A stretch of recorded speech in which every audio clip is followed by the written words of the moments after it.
ஆக்சுவலாக என்னால் இந்த கையில் வந்துட்டு மடக்க முடியல. ஸோ நான் ஒரு கையை இப்படி வச்சுப்பேன், சாப்பாடு கையை. எப்படி நான் என்ன பண்ணுவேன்னா இப்படி தான் வச்சுப்பேன். இதுதான் என்னோட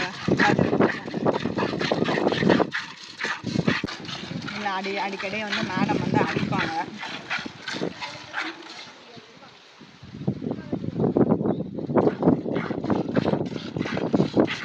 அதே சமயம் நம்ம கவனமாக உட்காந்து போனோம். ஏன்னா சில சமயம் வந்து கோவமாக இருந்தால் மாடு வந்து காலை உள்ளே விட்டுரும்.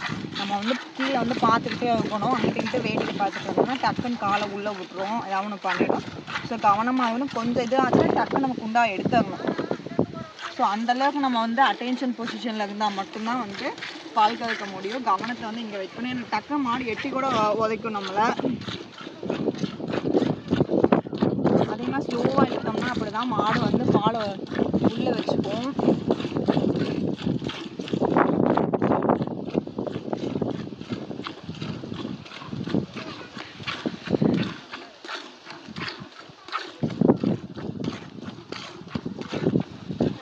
அடிக்கடி என்ன பண்ணால் இந்த எண்ணெயோட பிசு போனோன்னே கையில் இப்படி அப்ளை பண்ணிவிட்டு பால் கறக்கணும். பால் கறக்க நடக்குது. ஸோ பால் வந்து இல்லைங்க பார்த்தீங்களா அசையுது. சில மாடுகள் வந்து சொல் பேச்சு கேட்கும். எங்கள் மாடு வந்து எப்படின்னு எனக்கே தெரியாது. எங்கள் அப்பா வந்து டென்ஷன் ஆகிட்டாங்க. அப்பன்ட்டியா பார்த்தீங்கன்னா தெரியும் பால் வந்து இல்லை தாம்பலாம்.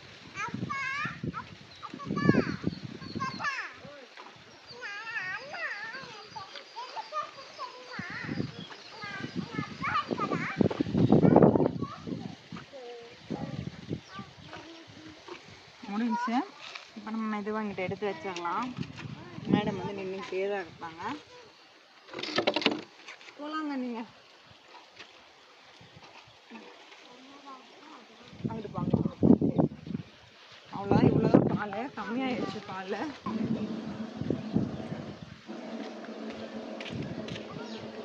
பால்கிங்க வந்து கட்டியாக தள்ளி வச்சுருந்தாங்க அத்தை. எடுத்துச்சு.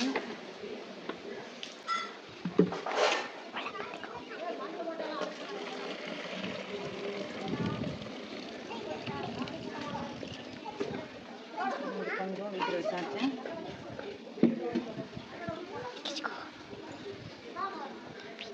அப்படியே